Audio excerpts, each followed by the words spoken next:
En aquest vídeo us mostraré un producte adquirit a la pàgina DevExtreme. Concretament és un reductor de voltatge i ara procedirem a desempaquetar-lo i explicarem com funciona i les seves característiques tècniques. A la descripció del vídeo us deixaré l'enllaç on podeu comprar aquest producte de la pàgina DevExtreme.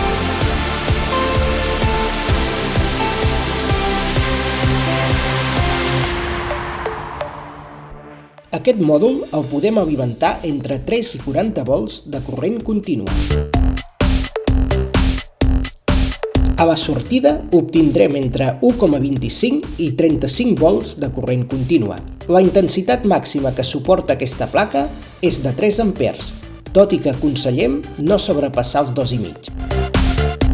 Un cop coneixem les característiques tècniques d'aquesta placa, el que farem ara és procedir a fer una prova pràctica. Alimentarem el mòdul amb una font d'alimentació que ens proporciona 13,7 volts de corrent continu. Comprovarem amb el tèster que realment ens doni aquest voltatge.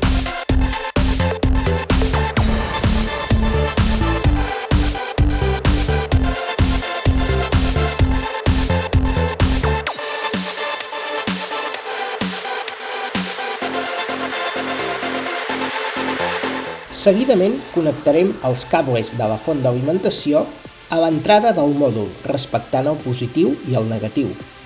A la sortida hi col·locarem aquestes pinces per poder connectar el nostre tèster amb més facilitat.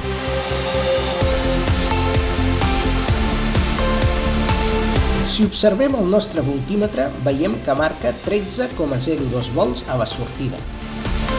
Amb un destornillador girarem el trimmer i veiem com el voltatge va baixant. En aquest moment ens marca 12,52. Si seguim girant el nostre timer amb un destornillador, veiem que el voltatge segueix baixant.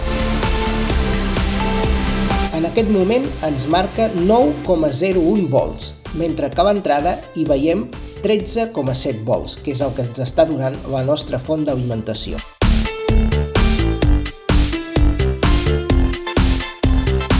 Si continuem girant el trimmer, veiem que el voltatge va baixant, fins a arribar a 1,25 volts, que és el mínim que dona aquest mòdul. En el voltímetre de la font d'alimentació ens segueix marcant 13,7 volts.